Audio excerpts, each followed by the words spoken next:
月壤中发现会改变世界，月壤中发现会改变世界的材料，因为我是做材料的，所以我很好奇是什么东西。后来发现呢，说是对这个嫦娥5号拿回来的月壤里面发现了石墨烯，我特别奇怪，月球上怎么能有石墨烯呢？那么呢，刚开始我觉得估计是忽悠，后来了解了是谁做的之后呢，因为这个团队我还是比较了解的，是比较靠谱的团队，所以呢我也就相信了。但是我在想的问题是，为什么月球上会有石墨烯？至少要有2个条件，一个是月壤中需要存在碳元素，因为石墨烯是由碳构成的，月壤上面没有有机物，大家都清楚。还有一个需要上千度的高温条件，没有这2个条件是不可能产生石墨烯的。我跑到 DeepSeek 去查一查月壤里面都含有啥，我相信各位老师都知道。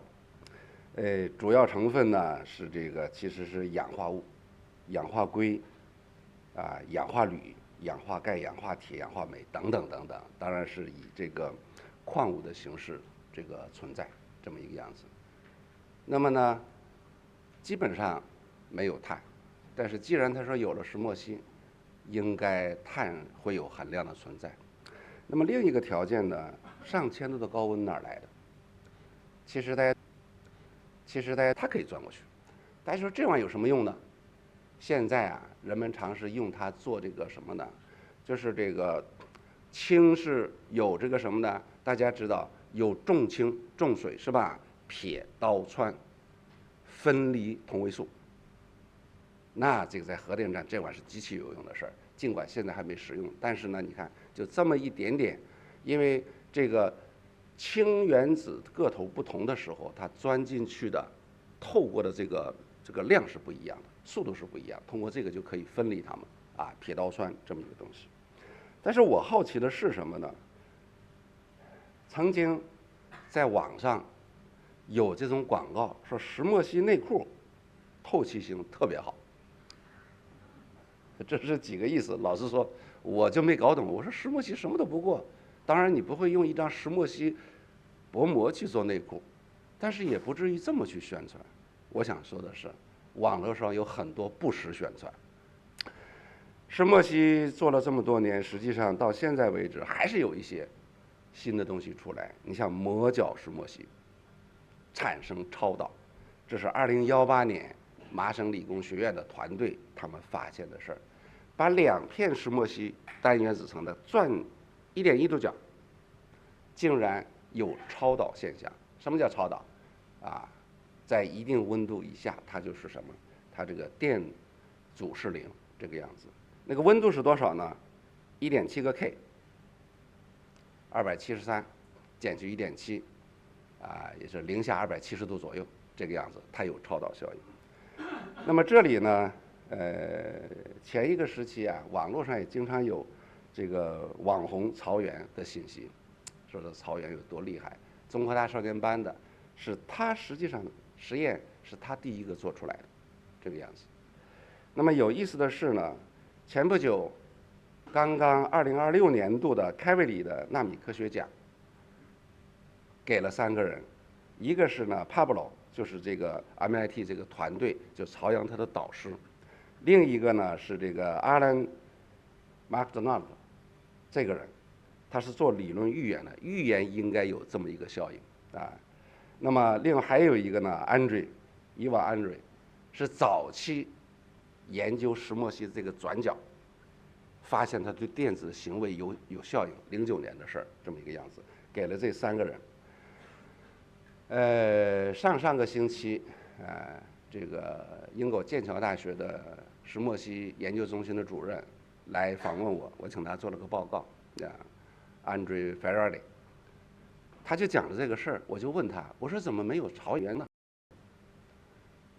他说不会有曹原，然后一聊，他说理论上的预言，首先不是他。第一个最早期做类似实验的人也不是他。那么呢，他是第一个在实验上真正证明这个，但是有他导师。所以说这个事儿呢，理论上可能假如拿诺奖跟它就没多大关系，我特别失望。我说希望不是这个样子，等等等等。石墨烯这个东西啊，就是磨角石墨烯这个超导现象已经包揽了巴克利奖、沃尔夫奖、凯维利奖几项物理大奖，这些奖都是诺奖的风向标，所以说应该说大概率磨角石墨烯的超导会拿诺奖。我们当然很期待出现奇迹，不是这个是吧？风向标就是曹岩，我们的这个中国人能在里头，因为最近网络正在这个炒作这个什么奖，菲尔斯奖是吧？对，咱们的2位北大的这个毕业生拿到了这个奖。那么我愿意换一个角度来看一下石墨烯这个材料它的价值是什么。实际上，如果我们仔细回顾一下人类文明的发展历史，可以横跨几千年，你就会发现，碳材料家族、碳元素构成的碳材料家族，它一直一个一个在培育出、诞生新的碳材料产业，不是一个实验室的材料。比方说金刚石产业，钻石、金刚石工业上大量在用，不仅仅是用作首饰，还有呢石墨产业，传统的石墨产业也是非常大的产业，还有碳黑产业、活性炭产业、碳纤维产业。那么下一个是什么？碳材料家族还有很多后补，包括石墨烯、碳纳米管等等等等，还有石墨缺。我不相信会突然停住，应该还有下一个。我的预判呢，应该是石墨烯。那么也有人讲说，这个应该是它这个市场规模应该更大，说是2030就会达到3000亿。我不太相信，暂时我不太相信达到这么大数字，但是它应该会成为一个产业，一个未来的碳材料家族的一个新的产业。所以呢，从这个意义上讲是什么意思呢？石墨烯应该是枝繁叶茂的碳材料家族的一棵新枝，古树新枝这么一个样子。所以呢，我愿意讲的是，石墨烯是21世纪的战略新兴材料，它是传统材料、传统产业升级换代的助推器，也是有望催生全新的高科技产业。那么呢，我们现在经常讲说是新质生产力，我也是应该是去年开两会的时候，记者采访我说，石墨烯是不是新质生产力？我说当然是。石墨烯新材料，它是发展新质生产力的一个新的抓手。从某种意义上说，材料它是解决诸多卡脖子问题、实现跨越发展的一个抓手。石墨烯可能成为这么一个新的抓手，是一个先导性的材料。我比较喜欢写诗，我曾经写过一首诗，赞石墨烯芳容初露，化黑金，万千宠爱集一身，赓续碳足红血脉。老树新枝会黎明，当然要从实验室出来，落到产业，进入千家万户，才真正会黎明。我们期待了这一天的到来。我们讲石墨烯发现背后的故事，很有意思，很有启发。石墨烯是透明胶带撕出来的新材料，我估计大家道听途说也好，看了文献也好，应该都有所了解。石墨是层状材料，纯碳的层状材料，一层一层的，是范德华力结合的，所以比较软。你如果说石墨的它这个结构是什么样子呢？就是这么一层一层的碳原子那个片儿摞起来了。如果你能有办法把那一层撕下来，那个就是石墨烯。石墨烯跟石墨的关系就是这么一个关系。当然你得把它撕下来才对，能不能弄下来呢？还真能。你拿透明胶带往上去拍，轻轻一拍，把它拽下来，那会撕下来一堆。你再给它打对折，再撕，再打对折，你有足够的耐心，你就可以撕到一层。你咋知道？用光学显微镜看就可以了。颜色越浅，说明越薄，浅到几乎看不见的时候，你再想想别的办法，比方说用电镜去看，你就能知道它是一层。真这么做出来的吗？其实真是这么做出来的。这2位学者是发现石墨烯，而且也拿到了诺奖，安德烈·海姆和康斯坦丁·诺沃塞洛夫，2个人是师徒关系，我也很熟，跟他们都非常熟，这个样子。所以我们经常开玩笑的说，这个诺奖是胶带撕出来的，这个材料是胶带撕出来的，这个诺奖也是胶带撕出来的。实际上，这个也是史上最快的诺奖之一至少是之列，6年的时间拿诺奖。2004年10月22号在 Science 上发的第一篇文章，2010年10月5号就拿到了诺贝尔物理学奖，不到6年拿到了奖，应该是最快的诺奖我们也特别高兴他能这么快就拿到了诺奖。我要讲一讲这个师徒关系的这个师傅他是导师安德烈·海姆 Andrew Geim， 这个人是个学术玩家，经常搞一些搞怪的实验。他在荷兰奈梅亨大学做副教授的时候，管理一台超导强磁体。一说超导，肯定说这玩意很贵重，对吧？他无聊的时候，他把水倒进去了。要是在中国的话，就被开除了。倒进去之后，发现那个水珠在这个磁铁的中间在那晃，不掉下去。大家知道是什么效应吗？水的抗磁性那后来他又把青蛙扔进去，就是这个。注意，那里头没水，肚子里有水。就因为这个，他拿到了2000年的搞笑诺贝尔奖。大家知道有这个奖吧？搞笑诺奖是很正规发的2000年拿到了搞笑诺奖，就是说这个实验很搞笑，但是有它的道理不是胡扯，不像武侠小说那样蹭一下就飞起来了，那毫无道理，对不对？所以他拿到了这个搞笑诺奖。10年之后，他拿到了真诺奖，他是唯一一个既拿到了搞笑诺奖又拿到真诺奖的人。好玩吧？他把说是把草莓也扔进去过。其实这里是一个什么呢？后来就变成一个经典的物理学的演示实验，抗磁性，水的抗磁性这个演示实验，青蛙扔进去就可以把水珠倒进去，就可以这个飘起来这么一个东西，已经很经典的这么一个实验，变成这么一个东西。据说石墨烯也是他的这一个莫名其妙的一些想法，稀奇古怪的想法这么一个产物，这个样子。据说他的实验室有一个星期五晚间项目，做一些不靠谱的事儿，他有一天突然提出来，说是这个把那个石墨既然是一层一层的，能不能给它弄薄，用砂轮打薄，打到最后打出一层来，让学生去干，没搞定。后来换个学生，发现别人在撕石墨，他把它捡回来接着撕，找到了线索，拿到了诺奖，说是这个样子。我想说的是什么意思？其实这里有很深的道理在后面背后。从0到1的原创性的基础研究突破，常常是无心栽柳的结果，它是科学家们强烈的好奇心和求知欲导致的东西。这个东西很难规划，也很难公关。我给你多少钱限定多长时间搞出个发明创造，这不可能所以这一点实际上是特别重要的。那么在座的各位老师，我一直认为，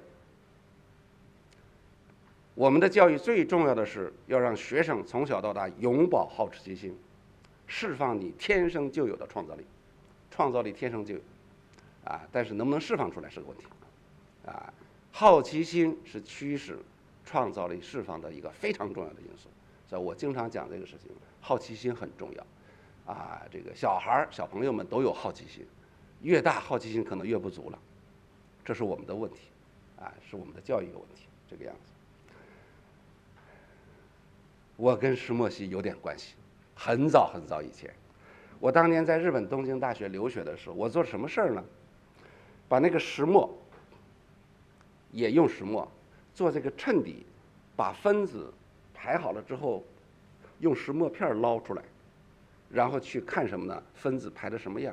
早年干过这种莫名其妙的事儿，那是老师让做的。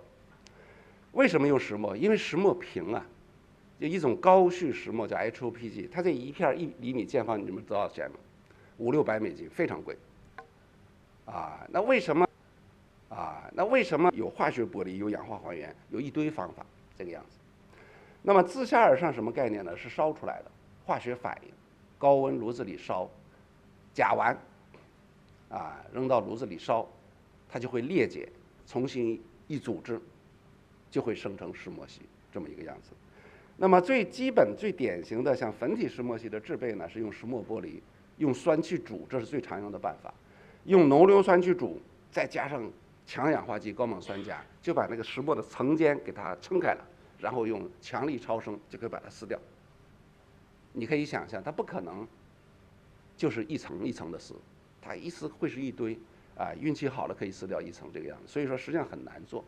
那么还有一个呢，我也10年前我就在讲，我说这个玩意儿它会产生大量的污水、酸呐，不要轻易的去做这个建这个产业基地。1公斤的石墨烯会需要50公斤浓硫酸，3公斤的高锰酸钾加1吨的水。那1吨的石墨烯就需要多少？是不是就产生大量的废酸？这个一处理非常麻烦，所以实际上常常是有问题的。现在很多做出来的产线不能用，环保不达标，就有这样的问题。另外它也很贵。薄膜石墨烯呢是高温炉子里烧出来，这我是专家，我的实验室有大量的炉子，各种各样的上千度的高温，把铜箔往里一放，天然气往里一通，甲烷就裂解，然后重新组织之后就变成石墨烯，这个样子，很容易，但是做好了不容易，缺陷一大堆，这个样子，通常都是这么做出来的。大家也可能好奇说为什么叫石墨烯？烯是哪里来的？石墨的英文叫 graphite， 你看石墨烯的英文叫 graphene， 那个 gra 就是从石墨来的，因为从石墨撕出来的嘛。那个 phen 呢 ，E-N-E， 这是烯的英文，双键是不是？本环里头那个双键叫烯是吧？所以实际上这个烯它就这里来的 ，graphene 就是石墨烯，中文就是这么翻译出来的。老实说，它不是烯。但是呢，就是约定俗成翻译成这么一个东西来。那么在这里是什么概念呢？刚才我也讲到，把苯环里面的那个氢拿掉，结构不要破坏，然后整个穿起来形成一个共轭结构。苯分子的话，我不知道在座有没有高中的化学老师，它是一个离域的大派键，66大派键，电子在里面是环着跑，它并不是固定在某个碳上，对不对？固定叫定域。那么呢，石墨烯的电子呢，它也是个大派键，叫 NN 大派键。假如说有100万个碳原子，那就是100万个共轭，这么一个大派键。它的性质极其特殊，就来自于这儿，像金属，自由电子到处跑，自由电子海模型这个样子。大家也可能要问，石墨烯是无机材料还是有机材料？有烯应该是有机材料，对吧？那么呢，但是呢，它从石墨来的，所以它实际上是无机材料。实际上，我愿意讲的是，石墨烯是介于无机和有机之间的那个材料。大家也可能要问，石墨烯是结构材料还是功能材料？一般结构材料，水泥、钢铁叫结构材料，支撑、结构强度的，对不对？石墨烯的强度是钢的200倍，理论上它是结构材料，但是太贵了，搞不定，那你用不起它。就暂时作为结构材料价值不高，这是我的理解。它当然是功能材料，导电性好，导热性好，等等等等，它是属于功能材料这么一个样子。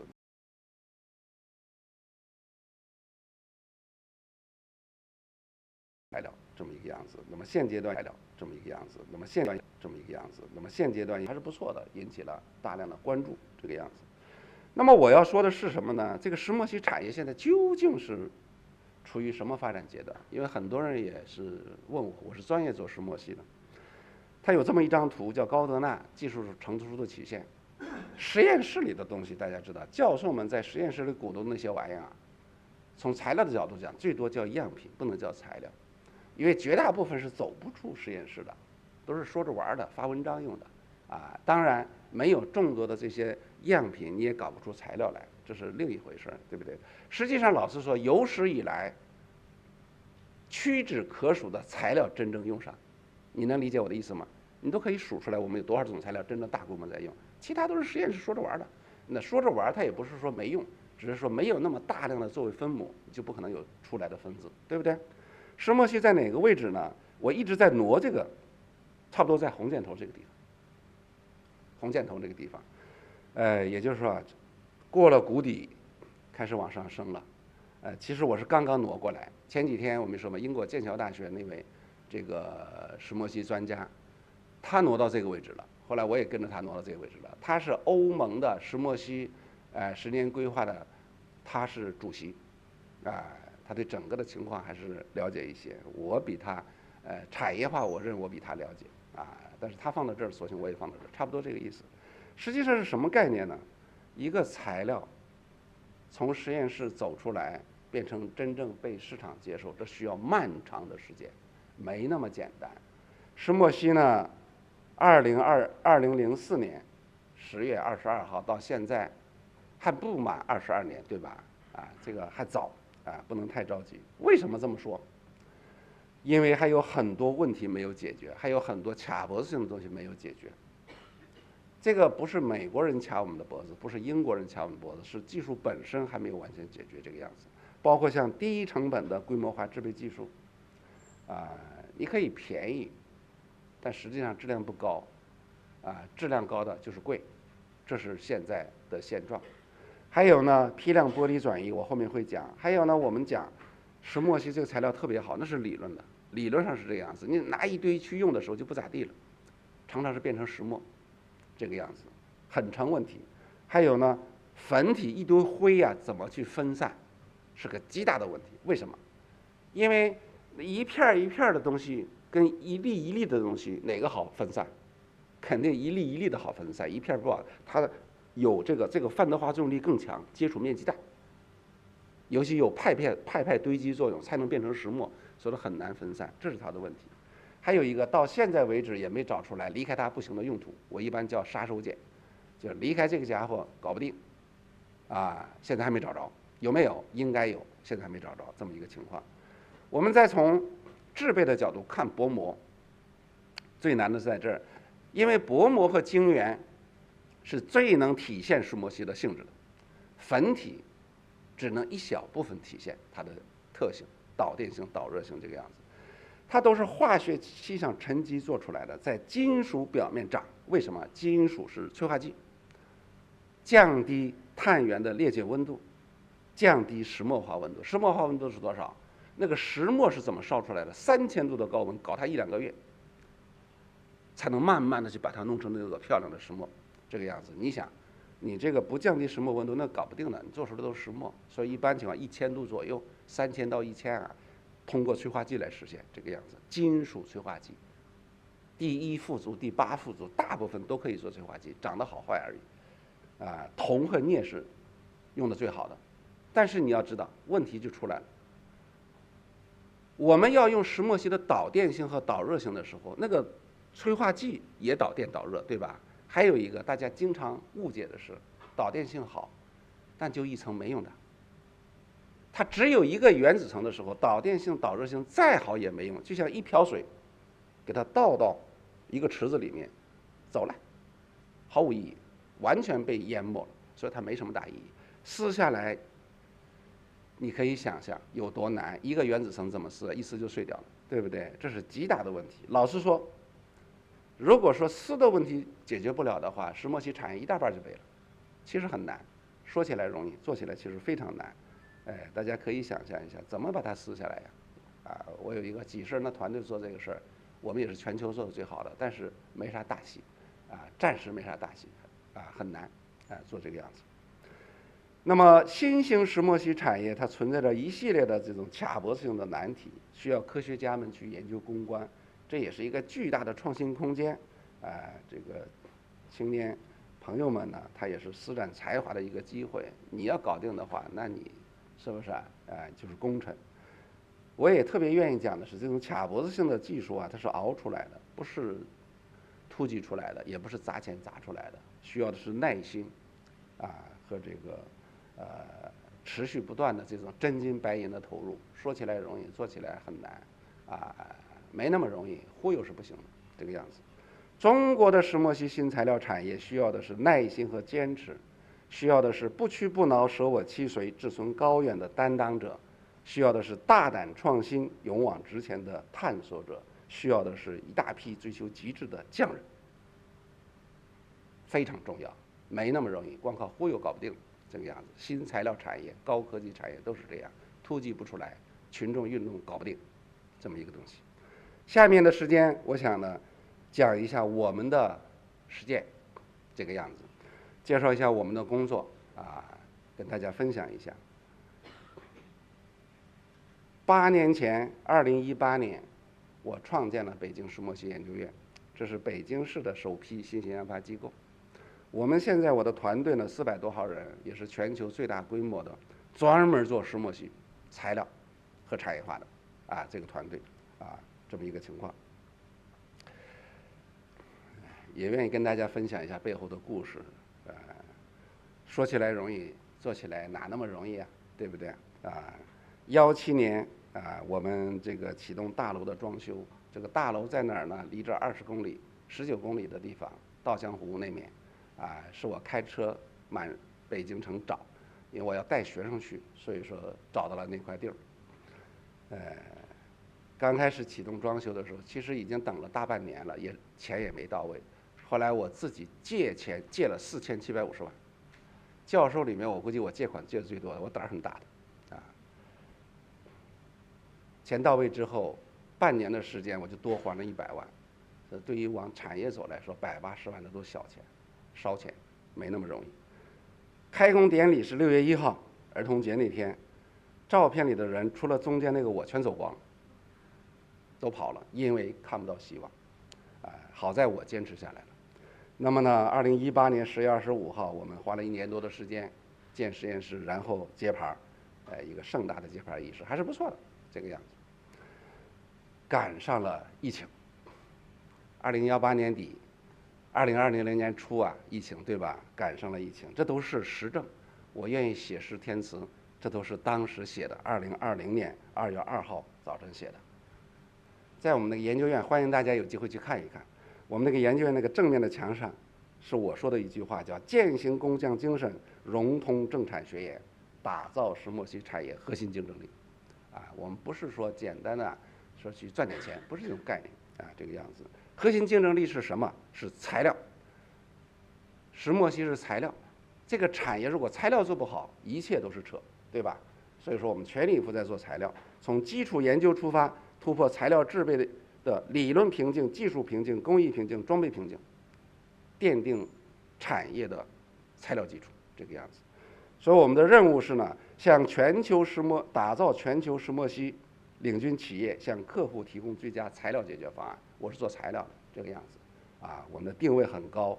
我有一个引领全球的石墨烯新材料研发团队。国家自然科学基金最大的一个项目叫是科学中心，我们石墨烯领域唯一的一个石墨烯制备科学基础科学中心，这个样子。2021年启动。当然，你要做材料的领军企业，就不仅仅是实验室发文章了，对不对？所以我们要向体制机制要生产力要有转化能力才行。所以我打造了一个全新的模式叫3位一体协同创新。我成立研究院的同时，成立了有限公司，所以我创建了研究院，创建了有限公司，1对1孵化。我研究院全力以赴去支撑公司，孵化公司，把公司做大做强同时还挂了一个牌子，北京大学石墨烯产业技术研究院，因为都是独立法人这个理论上没啥关系的，所以通过这个来产学研真正协同起来是我创建了这么一个全新的这么一个模式。我的中国梦是，大家可能都知道碳纤维，对不对？一说碳纤维，稍稍懂行的人都想到日本东丽公司，因为那是鼻祖，那是开山鼻祖。我希望未来有一天，一说石墨烯产业，就会想到 BGI 我的团队。想不想到我的名字不重要，想到 BGI 是北京石墨烯研究院的略称，也是我的产业集团的略称 BGI， 啊，就像 IBM 这样的东西，这就是我的中国梦。8年了，不容易，但是我们也取得了很有成就感的成绩。我现在已经不能用简单的研究院来说事了，我是一个产业集团，我有北京基地、郑州基地、荆州基地、常州基地、连云港基地。我的北京基地有研究院有限公司，郑州基地有中原石墨烯实验室，有核弹生产示范基地，等等等等。我又孵化出了一堆子公司，叫正烯系列子公司。为什么叫正烯？正经的石墨烯，正经的石墨烯，正宗的石墨烯，有这个意思，也是半开玩笑。我告诉大家，公司注册商标含有烯字的，基本都被注册了，10万家企业注册光了。我开会的时候无聊，我写了1页纸，想各种名字，然后让我的团队成员去查，发现就这个正烯没有被注册。我说就用它，然后解读为正经的石墨烯公司，还是比较正经的。大家可以看这张图，这是我现在的产业版图，已经做成的这个样子。我的研发总部在北京，公司总部也在北京。我在湖北荆州呢是有蒙烯玻纤的生产基地，也有正烯新材子公司。我在常州呢是我们的营销中心，连云港是我们的电竞载网产销中心，中原石墨烯实验室，我们的几大产线在郑州，还在扩张当中。未来，我相信，我坚信会走向世界，这么一个样子。我是做材料的，所以说8年来我们的规模化的材料产品一个一个的在出来，这列到这里都是规模化的，市场上可以买到的东西，这个样不是实验室的，市场可以买到的这样的东西，装备都是我们自己做。给大家举2个例子，第一个是引领世界的通用石墨烯材料，单晶晶圆、卷对卷薄膜和石墨烯导热膜。我们在郑州建有年产40万平米的这个导热膜产线。这个导热膜干嘛用呢？手机散热膜，就是用这种导热膜所以我们都是大规模的干不是简单的说实验室规模做10米、20米，不是这个样子，对不对？这是我们的全球第一个推出来的4英寸的单晶晶圆产线和这个产品，非常漂亮，单晶晶圆全是单晶，这个样子，年产能1万片，6英寸我们也造出来了。这个是呢6英寸的产线，这个样子，产能15000片。大家说这个不多呀，年产能才1万多呀。我告诉你，根本就卖不出去。这个玩意现在还没人买，基本上就是说你做出来了，大家是科研用的，买它，这个我现在1年能卖1000片都是撑死了，这个样子，一堆堆的投钱卖不出去，现状就是这个样子。我们做薄膜，这是呢卷对卷的这个薄膜。产能15万平米的，3年前全国产量需求8万平米，我这是已经增加了1倍。那全国是多少？现在240万平米，全是产能过剩，这个样子。我们这是做的最好的，也没用，也卖不出去，现状就是这个样子。A3 尺寸的，非常漂亮多晶石墨烯的片材 ，A3 尺寸这个样子，这都是我们做出来的。刚才讲一个原子层的东西剥不下来是吧？我们已经做成产线了，46英寸单晶晶圆1年是7500片，太少了，不够用。但是我们已经第一个把它做出来了，一撕就坏，良率非常低，这是问题。薄膜卷对卷就更难了，一片一片的去撕原子层，哪那么容易？什么都看不着这个样子。产能3000平米这都是我们自己做装备。这些东西都是非常大的这个投入，那怎么办？光投钱，那钱也不能自己去印，是吧？所以我们怎么办呢？我们把这个薄膜的玻璃转移，我变成一个服务。你要用我的薄膜，你想往哪儿上转，往哪儿上拨，我帮你弄，我收钱。我现在年几百万的收入从这儿来，几百万太少了，我年花销2个亿打不住几百万，这都太少了，没办法。这么一个样子。但是我们是做的最好的，为未来做准备。重要的是下一个，我前面讲的这些东西啊，就是我说我的标准的这些通用材料根本就赚不到钱，你要注意，大家要明白，我说的赚钱不是为了赚钱，是为了生存。你光往里投，不产生钱，谁给你钱？对不对？没法弄。那么我下面要讲的是给我们信心的东西，叫独步全球的超级蒙烯材料。这是一个新的概念，新的材料，也是石墨烯产业的新赛道。这是我的团队做出来的，就是希望解决什么问题啊？记着出来的，就是希望解决什么问题啊？既然是剥离一个原子层难，我能不能先不剥离去用？道理上特简单，怎么办呢？我们通过高温过程，在传统的工程材料表面大量在用的，我能不能想办法去长上石墨烯薄膜？我们都叫长，因为它在里面一点点长出来的石墨烯薄膜。为什么叫蒙烯材料呢？石墨烯是作为蒙皮用的，所以我们叫蒙烯材料。英文也是我起的名字，叫 graphene skin 的 material，这个样子。那么呢，这样的话呢，就借助这个蒙皮给功能材料提供导电性、导热性和其他性能，同时呢，借助这个功能材料找到市场，就是这么一个思路。大家说这玩意儿好简单呐，对不对？是挺简单的，你做到试试，有很多问题很难。我要讲一下它的魅力是什么，直接不用玻璃转移拿去用吧。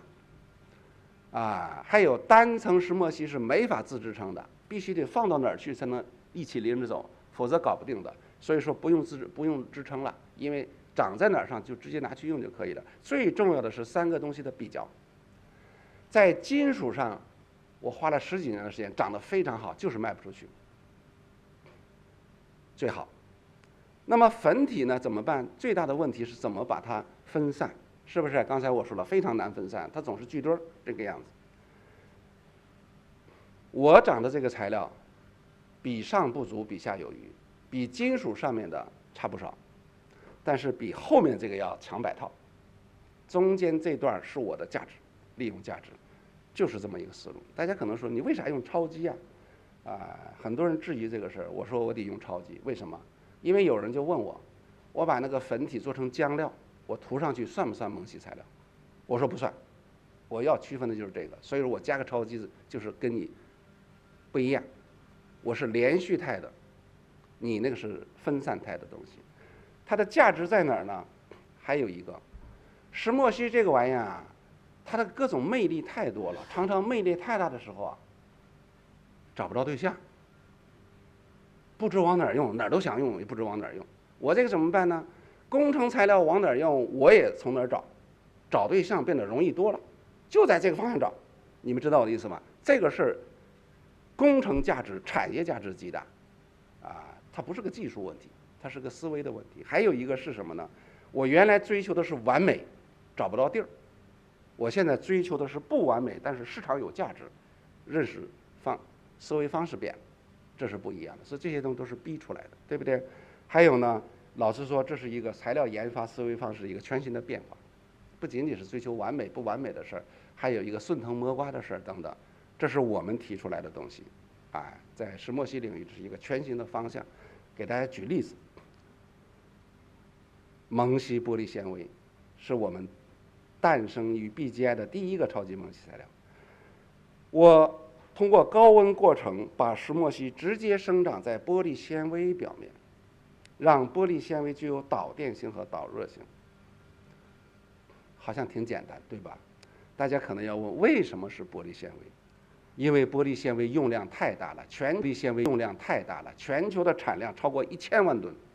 1000万吨是什么概念？我可以这么讲，复合材料主体就是玻璃纤维。大家立刻会说碳纤维。碳纤维全球的产能，你知道是多少吗？刚到20万吨，这个是1000多万吨，中国占了65%到70%。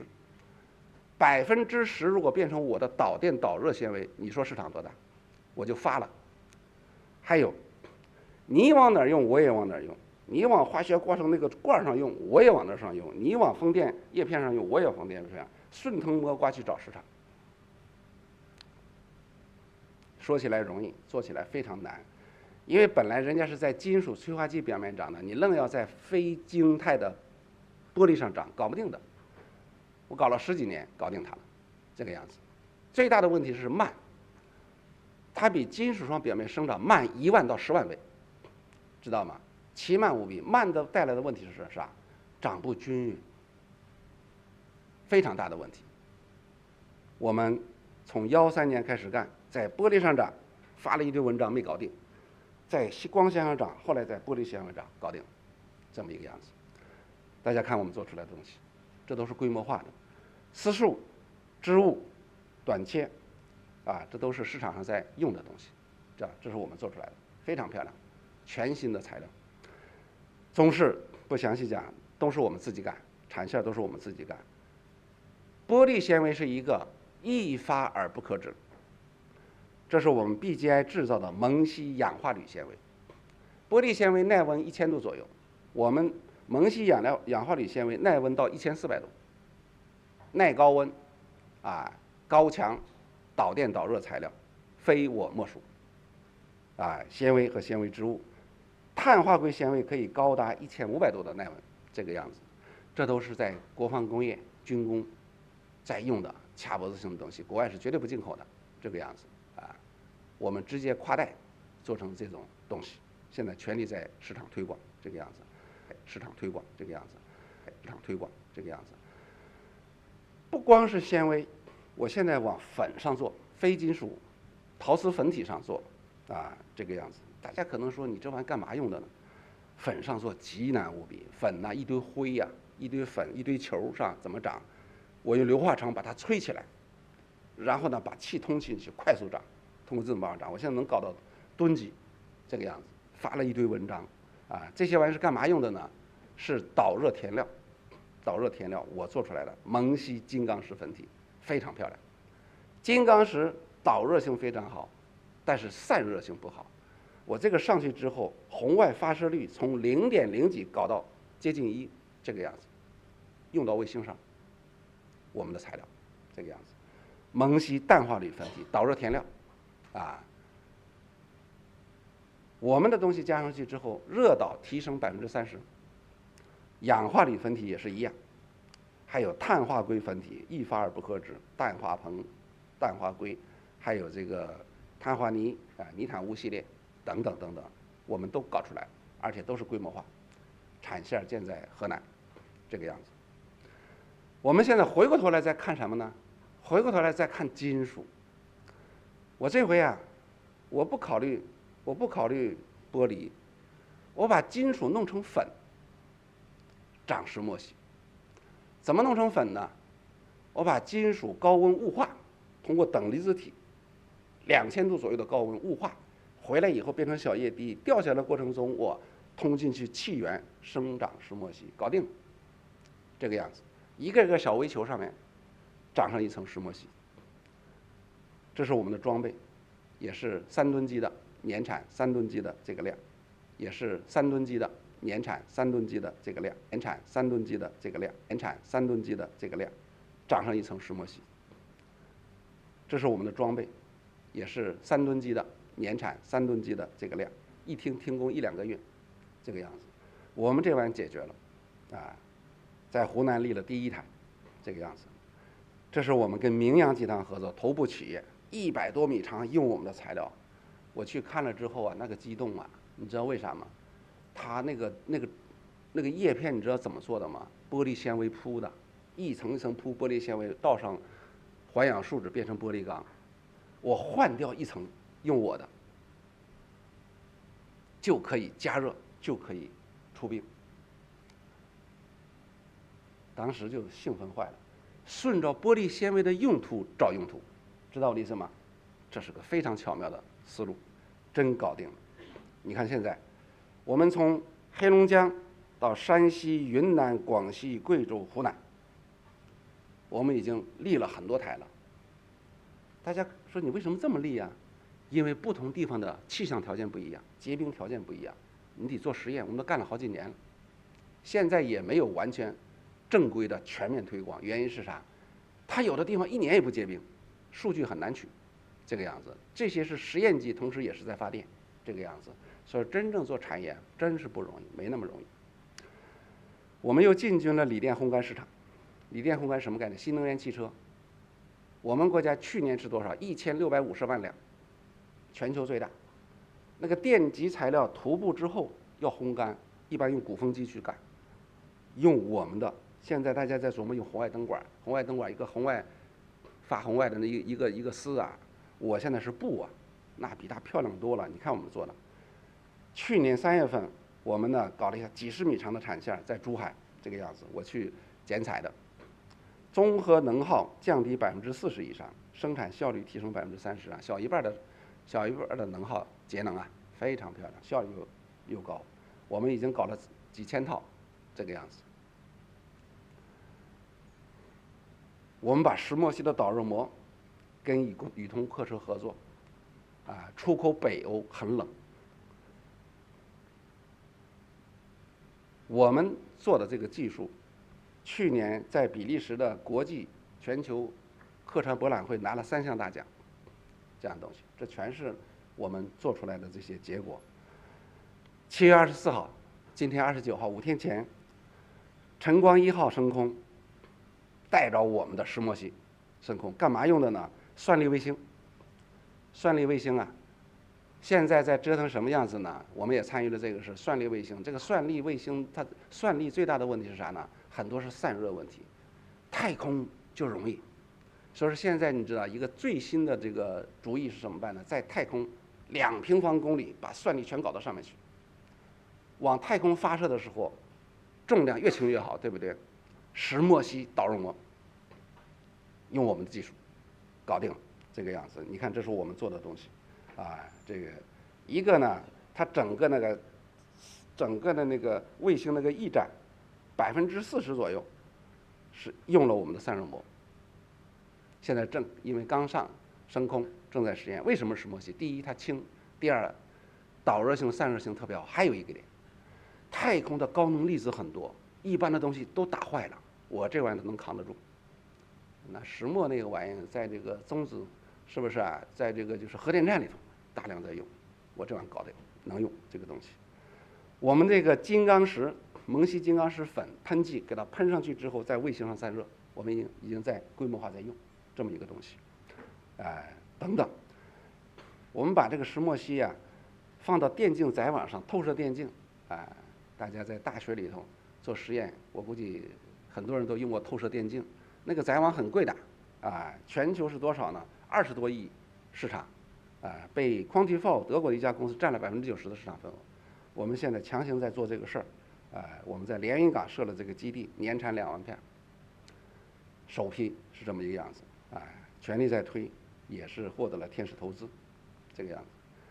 我们那些材料，我再变成标准件儿，比方说加热膜，用 PET 去做电暖化，这个样子，我们也在卖，这个还有呢，用 PI 膜，温度会更高，可以搞到120度，那么再高180度等等的，这全是我们开发的产品，在市场上在卖，等等这些东西。老实说，我们开拓的市场，大家可以看到我们关心的东西。大家如果对石墨烯产业有所了解，你会发现真正的大场景只有我们能干，因为我们的材料是不一样的。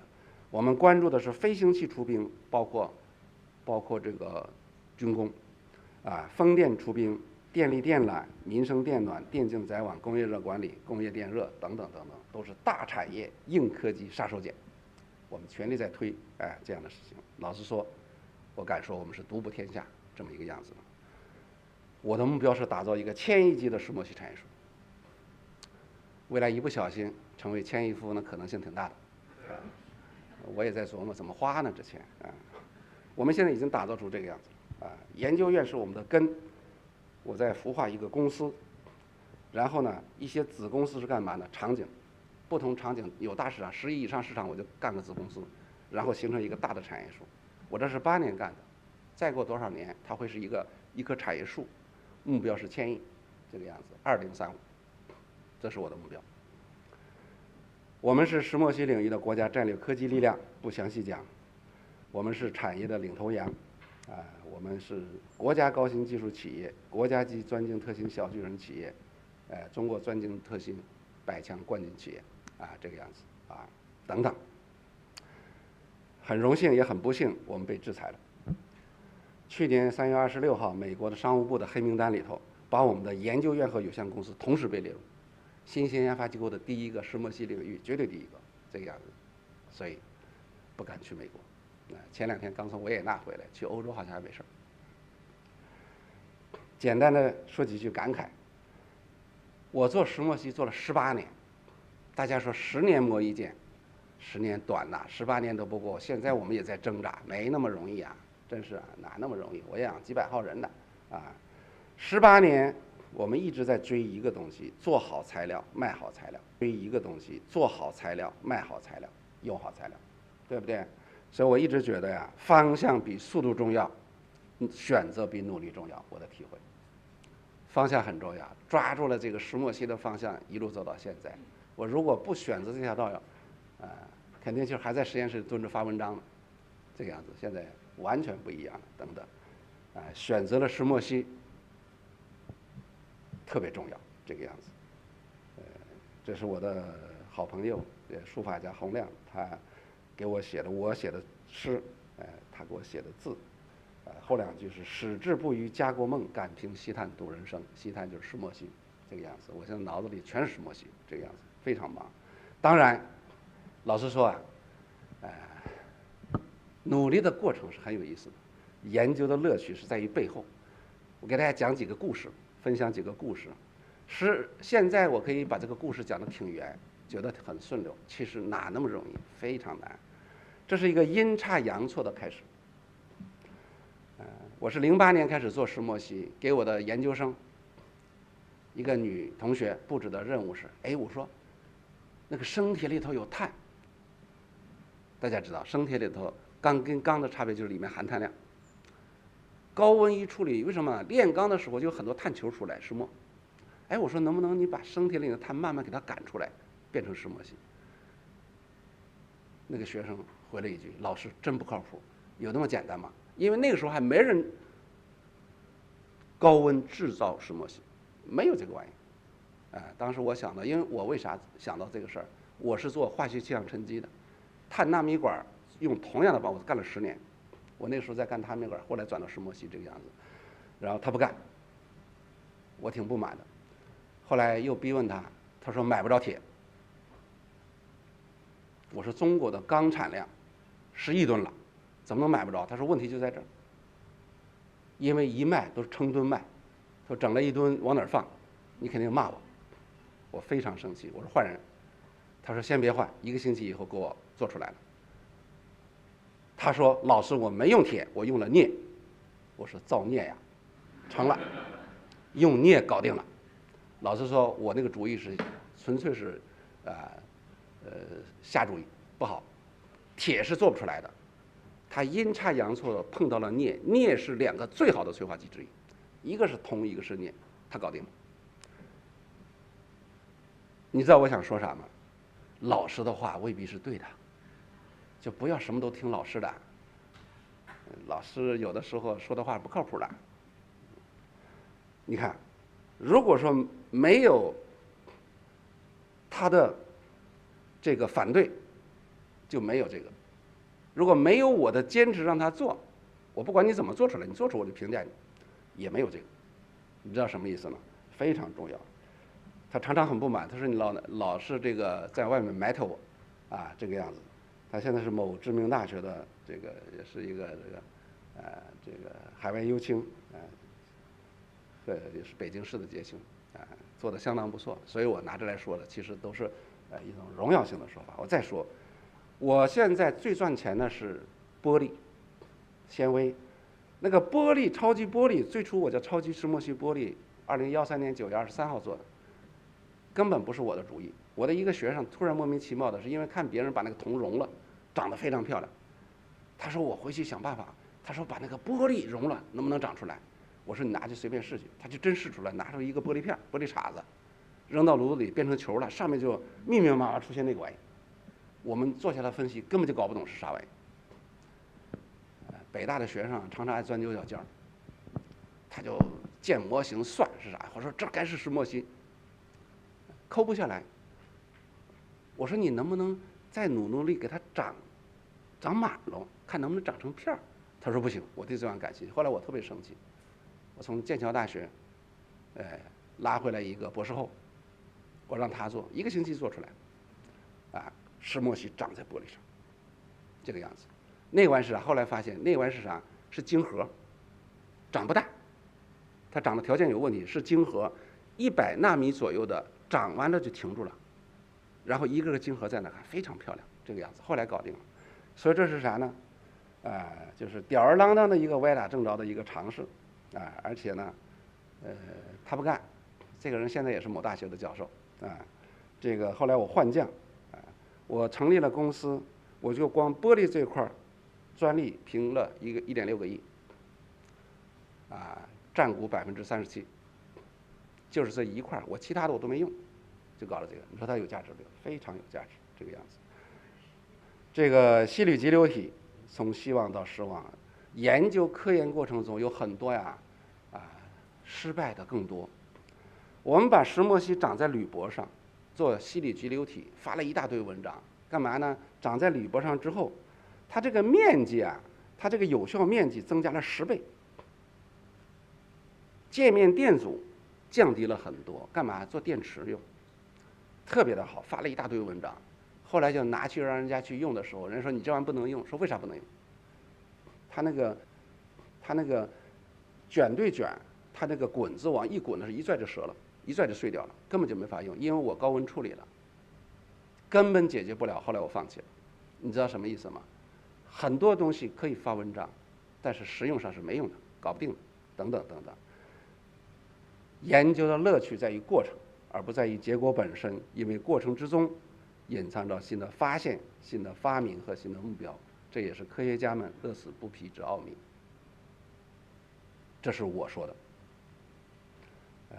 也是我的好朋友，他把这个写成一个条幅，放到某一个会议室，这个里面，这是我的座右铭。还有我愿意讲的是，永远不要给自己设置天花板，要勇敢地挑战自己，超越自己，去前行。我认为对任何人都重要，这么一个样子。你要是不往前走，你怎么知道你不行？往前走也不一定行，但不往前走肯定不行，对不对？等等。当然说啥都没用，用功才是硬道理。我的理念是1天工作26小时，我的时间排得非常紧张，这个样子。那么呢，这个没时间了，我不讲爬铁门的故事了，希望下次有机会讲这个样子。当然聪明很重要。今天中央台这个两会的时候，中国之声采访我讲了这么一句话，我觉得特别重要。聪明只会让你有一个很好的起点，不要耍小聪明。只有热爱才能让你走到辉煌的终点。热爱重要，兴趣重要，热爱重要，好奇心重要，非常重要。我特别热爱石墨烯。